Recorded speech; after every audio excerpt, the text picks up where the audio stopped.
Hello mga kalabs! Kumusta po kayo? Gagawa po pala kami ngayon ni Mama ng siomai karton. Napanood lang po pala namin ito at sabi nga po sa akin ni Mama ay subukan daw po namin gawin. Eto nga at naghahanda na nga din po dyan si Mama ng carrots. Pati po pala itong sibuyas na puti. At saka po eto pong onion leeks. Wala po kasi kaming dahon ng sibuyas kaya eto na nga lang po yung ilalagay ni Mama.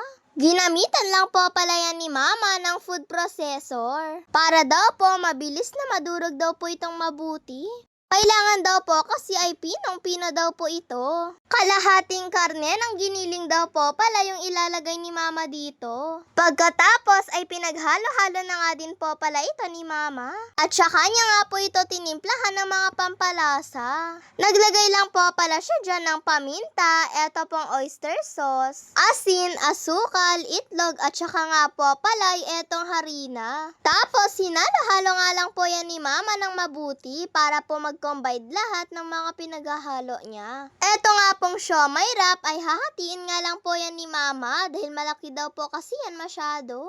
At nung nahati na nga po, ayan nga, nagsisimula na nga din po kami diyang magpalaman. At ganito lang po pala yung ginagawa namin. Ganito po kasi napanood namin mga kalabs Tinulungan ko na rin po pala dyan si Mama para nga po mabilis po kaming matapos dahil medyo marami din po kasi ito Nung una at pangalawang gawa ko nga po ay napupunit pa nga po dyan yung wrap. Kaya sabi nga po ni Mama sa akin ay wag ko nga daw po masyadong diinan para daw po hindi mapunit. At eto nga pong pangatlong gawa ko na po ay na-perfect ko na nga din po ito. At ganito lang po pala ito kasimple. Nakaka-enjoy din po pala mga kalabs yung pagpapalaman dito. Sa sobrang dami nga po niyan ay medyo natagalan pa nga po kami ni Mama sa paggawa.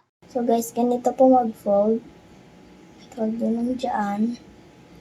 Dyan. Tas. Yan. Yun na. At eto na po pala lahat yung nagawa namin mga kalabs. May natira pa naman po, pero gagamitin na nga lang po namin yun sa panghalo nga po sa ulam. Pagkatapos, para daw po mas sumarap daw po yung siomai, ay gumawa na nga din po pala si Mama nito pong chili oil. Eto po pala yung request po nila Papa at Kuya. Pagkatapos ay nilagay na rin po pala lahat ni Mama ito sa steamer.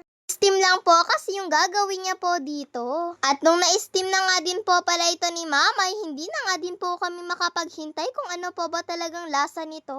Ang sausawan po pala namin dito ay yung toyo mansi nga po. Sa totoo nga lang po mga kalabs ay perfect na nga po yung lasa para sa akin. Hindi nga po namin masasabing perfect po ito, pero sa susunod nga po ay mapaperfect na nga din po namin ito. Si Kuya naman po ay excited na nga din po siya sa chili oil niya.